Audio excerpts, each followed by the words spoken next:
Skandar et le vol de la licorne. De Annabelle F. Stedman, traduit de l'anglais par Alice Delarbre, lu par Mourani Kovacs. Attendez. Leur père se tenait debout devant le téléviseur. « Il y a un truc bizarre », ajouta-t-il. Skandar et Kenna se postèrent de part et d'autre de lui. Skandar entendait la foule hurler, mais leurs cris n'exprimaient plus de l'enthousiasme, non, ils exprimaient de la peur. Les licornes ne franchissaient plus l'arche pour terminer la course. Les commentateurs étaient réduits au silence. La caméra restait rivée sur l'arène, comme si les caméramans avaient abandonné leur poste. Une licorne se posa au centre de l'arène. Elle ne ressemblait pas aux autres. Pas plus à Aurore Sanguinaire qu'à Premier Givre ou à Terreur de la Montagne, dont elle avait interrompu la parade victorieuse. Les ailes de cette licorne n'avaient presque pas de plumes et évoquaient celles d'une chauve-souris. Son corps était squelettique, affamé. Ses yeux se réduisaient à 2 fentes rouges affolées. Sa bouche était entourée d'une croûte de sang. Elle montrait les dents au cavalier, semblant les mettre au défi de l'attaquer. Ce ne fut qu'en posant les yeux sur sa corne transparente que Skandar comprit. « Une licorne sauvage », souffla-t-il, comme celle de cette vieille vidéo que Lyle avait envoyée au continent. Celle qui a permis il y a des années de convaincre le gouvernement que les licornes étaient bien réelles. Celle qui les montrait attaquant un village. « Il y a un truc étrange », répéta leur père. « Il ne peut pas s'agir d'une licorne sauvage », souffla Kenna. « Quelqu'un la monte ?» Skandar n'avait pas remarqué l'humain, du moins pensait-il que c'en était un, sur son dos.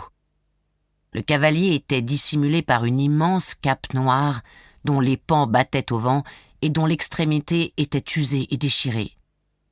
Une large bande de peinture blanche dissimulait son visage, de la base du cou au sommet du crâne, recouvert de cheveux noirs coupés courts. La licorne se cabra tout en crachant une épaisse fumée noire. Son inquiétant cavalier poussa un hurlement triomphal, auquel la licorne répondit par un cri strident. La fumée envahit l'arène. Skandar vit l'animal fondre sur les concurrents de la coupe du chaos. Des étincelles crépitaient autour de ses sabots. De la paume du cavalier jaillit un éclair d'un blanc aveuglant qui se diffusa à l'écran. Juste avant que l'image ne disparaisse complètement dans la fumée noire, le cavalier pivota et pointa, d'un geste aussi lent que délibéré, un long doigt osseux sur l'objectif de la caméra. Puis il n'y eut plus que le son. Explosion due à la magie des éléments, mugissement de licorne, nouveau hurlement en provenance de la foule suivi de l'inévitable cavalcade, signe que les spectateurs cherchaient à s'enfuir.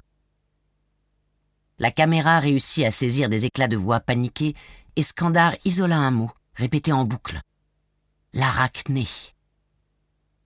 Skandar n'avait jamais entendu ce nom. Mais plus ces syllabes étaient murmurées, criées, hurlées par le public en panique, plus il sentait la peur monter.